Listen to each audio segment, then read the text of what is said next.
Thanks for staying with us, everyone. We turn our focus to Osun State governorship election, where fresh controversy has emerged within the Accord Party. The party is currently embroiled in a leadership and nomination crisis following the emergence of two different candidates laying claim to the party's governorship ticket. 4 days after Governor Adeleke emerged as the governorship candidate of the Accord Party, another faction of the party held its own governorship primary, where a different candidate was produced. Clement Bola emerged as the faction's governorship candidate for the August 8, 2026 Osun State election. Recall that the party under the factional leadership of Maxwell held a primary election which produced Governor Adeleke as the party's candidate. However, a faction of the party rejected him, stating that Maxwell is not a legally backed national chairman of the party. To shed light on this unfolding situation and clarify the party's official position, I'm joined by Professor Chris Imumolen, the national chairman of the Accord Party. Thank you very much for joining us on Politics Live. Thank you. Have I said Merry Christmas in advance? Thank you. Thank you for joining us. Yeah. So, this latest development, as you know, has raised serious conversation or serious question about internal democracy, about the legality of the party, the implication for the electoral process in Osun State. What exactly is happening? Okay. Accord is one of the political party in Nigeria. And, even before I became the national chairman of Accord, I ran on the platform of the party as the last presidential candidate of the party. So I kind of have an experience on how a candidate on board party, especially party like Accord. I think the challenge that we have is the fact that the Honorable the Governor of Osun came into Accord through the back door, meaning that he did not actually do a proper investigation to knowing who is in charge of the leadership of the party. So that is where we are. And for us to forestall tranquility and to ensure that a candidate that his name would be on the ballot, a candidate that would not eventually have an issue legally, that would go through the process and would emerge the next governor of the state is produced, we had to stand up to the occasion and do what is proper, what we did. And Bami Bola Clement Bolawole emerged as the gubernatorial candidate. Is INEC aware? Because INEC says, Osun State says it was not aware of that primary election. We cannot actually help INEC with their internal processes. Those statements clearly show some deficiencies in each process for INEC. Was INEC aware? Of course. For party, there are procedures to conduct primary election. As executive of the party, we've done our own part, submitted notification to INEC. It is for INEC to communicate within their system. If they don't do that, they can't blame it on the party.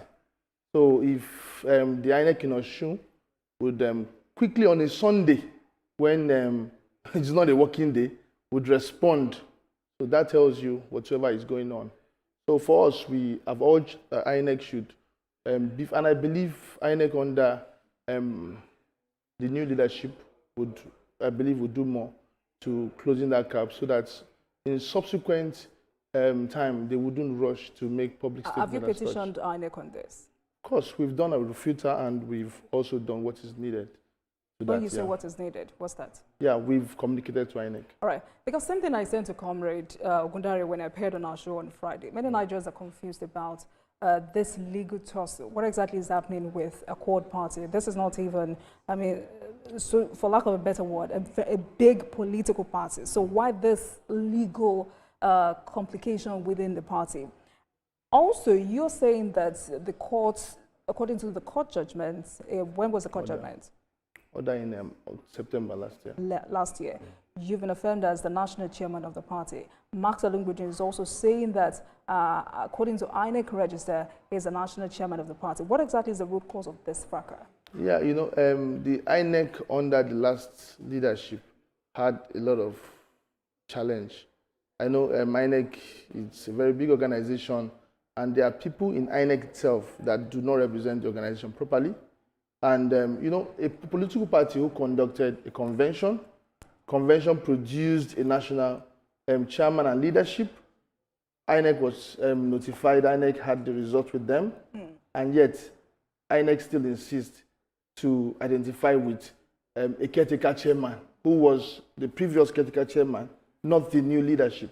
So we had to go to court to clarify that we've had a national convention. The national convention produced new leader. The caretaker chairman, the caretaker leadership insists that they were going to remain as leadership, even after the convention was duly done.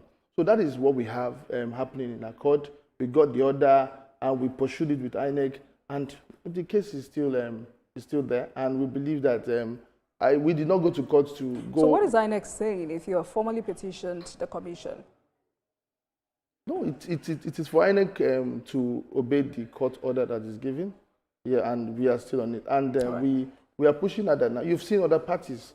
It's not just about accord. There are many parties who even the chairman of a party, I don't want to call the name of the party, where a chairman would step down voluntarily, yet INEC in the past leadership would refuse to change their database. You know, for them, maybe they have a system with which they change database from old and new. We don't know, but in our party, in Accord knows who is in charge. I am the national chairman of the party. A factional chairman, because some other person is laying claim to the national leadership of the party. But again, how do you explain this, confusion among members and the public caused by this dual operation? Again, you and 6 others were suspended by the neck of the party for gross misconduct, anti-party activities, and breaches of the party's constitution. Oh. How, as you shaking, how do you defend yourself? It's just politics. Like a faction of the party who we asked that the court should do a clarity that these people are not they're not in charge of the party, went ahead publicly and said, oh, this other faction that went to court is suspended. In a case that is in court, those are not done. If we truly want a party to grow, we don't. It's contempt as it is. So that is negligible. We are not seeing that as any issue because we are legitimate. In Accord today, there is I give respect to those who have been in Accord. We talk about the Royal Majesty Ladoja, who contributed greatly to the party. The former national chairman, Lalado, they contributed massively. Do they know about the situation at hand? Yes, they know and they understand the party. But today, Accord as it is, no person in Accord today, apart from these persons I've mentioned, maybe Rivers State also, that has contributed massively to the party, who is involved in the growth of the party except myself. I've been in this party. For how long?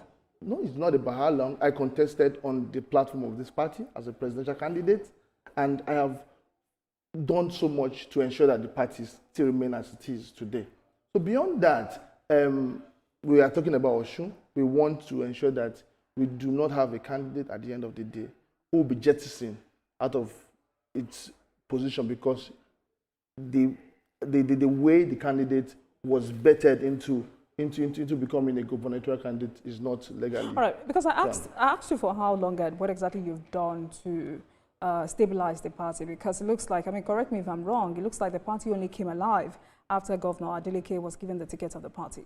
No. If you understand Accord very well, even in the last presidential election, we did extremely well in terms of well. No, compared to where the party was. And we were very, very objective in the process. And we've had some of these people who today are claiming, who have been in the leadership circle of the party for the last 16 years.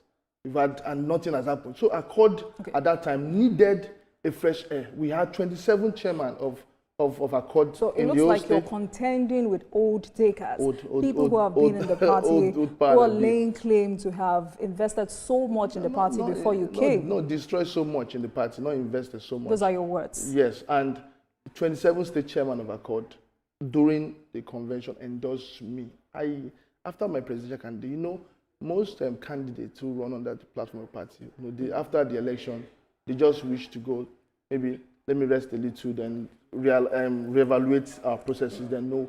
But 27 state chairman came to me and said, Prof, we've seen the light. The welfare of the party had improved when you when you ran on this platform, and we want you to help us rescue this platform. It was on that call that took me to the race. I went and had over 538 delegates voted for me in the convention, clearly won the convention. And it was after the convention, I realized that the caretaker committee, who were supposed to hand over to the next set, who also forced themselves somehow into the electoral processes, wanted to remain in the position. And I went to court for clarity, and we had that. So we are on it, and we believe that...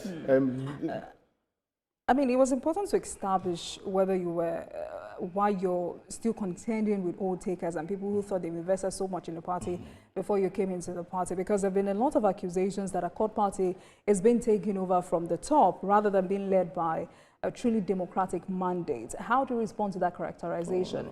And another one is external political forces are influencing this crisis in the party, and that the party has been infiltrated or hijacked by outside interests. You did not follow through my campaign when I contested. You should know who I am. I don't know who you are. No, that's what I'm saying. No, you should, if you are in this political space. And I am. Those allegations from some members of the party. Because those they don't allegations understand Professor Chris. Like, who can do that? The primaries, everything was funded by the system itself. There can never be an external influence. What I'm trying to do is to stamp to the people that I am the chairman, national chairman of this party. That is what it is. And I need to stand for the party, and I need to put things right for the party. That is what we are doing. There is no external influences. We are conducting this, and we are going in for the election. That is what we are doing. So why has conflict resolution failed internally to the point where functional dispute resolution framework has refused to work within the party, and this case has ended up in courts? I think that is a factor of those who do not want the party to grow. For me, even after we had the court case, it's rare that you would actually see this on the news space, because I knew that I was out to make sure that this party grow.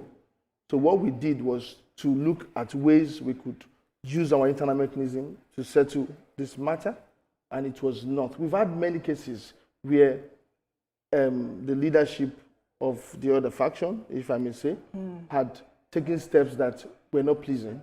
Like, for example, you did mention of the suspension, which is, like I said, is not a matter of concern to us. But we kept it in the box because we wanted It's not a matter because you were not suspended or you're refusing to accept that you were suspended. An illegal setup cannot suspend illegitimate setup. That is just the truth. So we actually kept this on that box because we didn't want to blow it out of proportion, because we wanted our party to grow. We've given enough opportunity, we've extended enough hand to ensure that this set of people come in and let us work together and grow this party.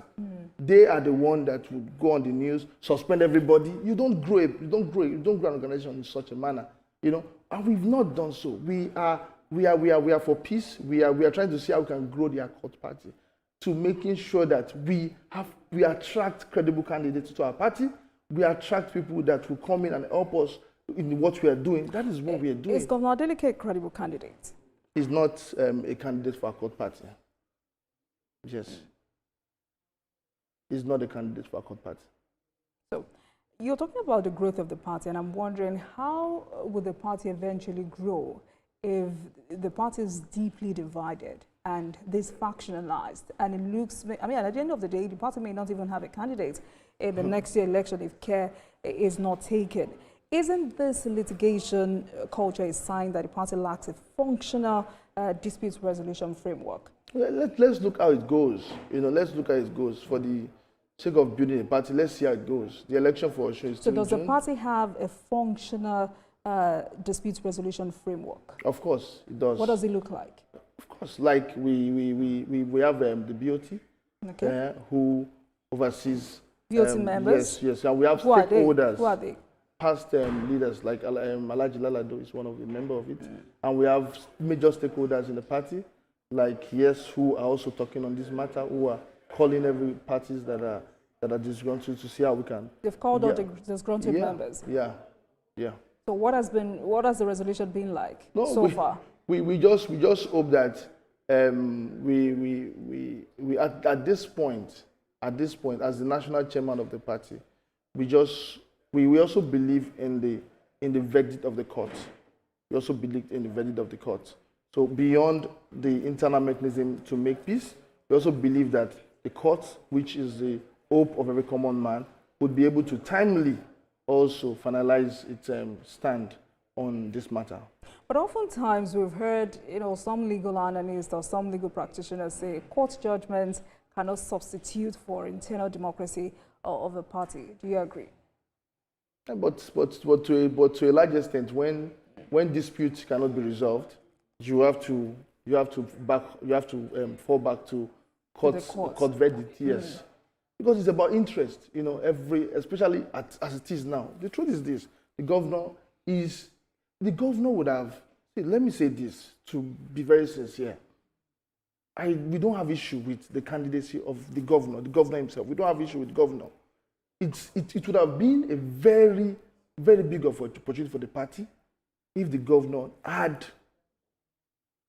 entered the party in the right way. Through you? Through the right and the legitimate chairman and leadership of, which is me. Which is you. Yeah. Because I am a candidate. I know what candidate does. When I was coming to accord as a presidential candidate, what I did was to check what is this party standing for? What is their problem? And I try to harmonize. I try to see how to bring, yes, they had issue when I contested, but you can never hear when I contested that we had two presidential candidates because I did my own work properly and I made sure. I think that was what is lacking. That was lacuna that the governor had. And correcting it now it's I don't know. But how do you blame the governor for that? He never did his right research. He never reached out to the right leadership. I don't know what he was told by those people. What was the position of Barrister Ngudum, I hope I got that correctly, before he became a faction national leader of the party? He was the legal advisor, national legal advisor, and he was the caretaker chairman who was supposed to hold on to the party before the national convention. So all the caretaker persons transform themselves into wanting to become wanting to become national convention. Yes, that is the challenge. But also, while you blame others for this crisis in the party, what responsibility do you take for the party's internal conflict? Shouldn't your office be central to in preventing this level of division? Number one, I have created less conflict. I have not, like every other politician would have suspended all of them, even after they did that. I didn't do that because I wanted to give enough time. I opened my hands up, so let us work. I can't do it alone. We all need to work. I'm not running, even with this, you've not seen me out, even in this interview, insult them or speak. I'm just speaking to the issues because I want peace and I want the progress of Accord Party. We are building a party. Accord Party is one of, you might not know, is one of the oldest party in this country. How do you think I don't know? I don't know. I said you might know. I'm not saying you don't know. Okay. So, but I'm not truly happy with where we are. And I'm looking forward to building Accord Party to becoming one of the most formidable party in Nigeria. Yeah. But are there shortcomings you're not willing to admit publicly? I was asking you, do you honestly believe you've done enough to unify the party? I've done, and we're still doing. It's not an ending work. It's a continuous work. We're still doing. We're having meetings. We're talking to stakeholders. We're talking to a lot of people. We are standing out of fellowship to them. We're doing a lot, and we keep doing it. Yeah. All we want is that wherever they are, whichever they are, we are willing to work with them. Let's all shift our sword and come together to build this party. Yes, we can, and we will do it. So what would it take for everyone to sheath their swords and come to a negotiating table? It's for us to see the bigger picture. What's the bigger picture? The bigger picture is making Accord a formidable party. If we take outside our personal interest and put the interest of the party, which is what I'm doing, you see, then we'll be able to see the bigger picture and shift our sword and make sure that your faction already has a candidate. If you were really after peace, don't you think it was okay for you to just pause the primary election and then forge ahead for reconciliation instead of going for a primary election? Because there are two factional governorship candidates now. If the candidate of the other faction even wins the election, he's going to have terrible legal issues. We know this. We are in it. We are politicians. So we did that to save the party and to make the party. It's the party. Remember I said, the interest of the party is what we want. And that is it. So if we are open, we will talk to the other faction, we will talk to them, and we want them, let us build this party. I'm not a leader that wants to throw away everybody, like what they're doing. You know, suspend everybody, and they even have so many issues. We have so many records, so many anti-party activities that they have engaged on. But yet, let us build this party. It's not time for us to go out there and wash our dirty linens to the public. We can build a court party, not just for Osun election, even looking beyond. In 2027, we have the general election coming up. What are we doing? So for us, we are peaceful. We are, even from this interview, you can sense it from us. We don't have any issue. You're speculating a lot. We don't have any issue with anybody. What we are just doing is to stamp to the Osun people, let the people know that Accord has a legitimate leadership, and we are the one, and that is why we are doing this, to save the party. Yeah. But it does look like the other faction has an edge over your faction. I mean, they have the Governor Adeleke, as a candidate. We have the law. Yes, they have the governor, whichever it is. Talking about 2027, which, I mean, you talked about it earlier, given this level of division, do you fear that the party might implode before the 2027 general election if care is not taken? I assure, as the national chairman, that we are going to resolve every differences we have before 2027. Even if the other faction is not ready? We would solve it. It's a process. We would get it solved. Yeah, we would. So let's go back to how the party had been before this whole crisis. For several years, Accord Party has been largely inactive in the national politics. What's been responsible for that? It's still the same kind of politics. You know, many smaller parties are more like a vehicle that is being used, and after it is used, you know, it is dumped. I refuse to do that in my own case. Who used your party before? No, many parties. Okay. You know, we've had presidential candidates before. We're talking myself. About fourth parties. So yes. Let's talk about your party. No, we've had presidential candidates before. We've had, where are they? They are not. Once they contest, they leave to other parties. That's what I mean. And it happens in every other categorized party like Accord. You know, it's just a platform too, as a vehicle. Once you get to that destination, you come down and you move. And some say that happens because even the foundational members of the party are mostly after money and their personal interests. That is it, which I agree with you. But now Accord is having a new face.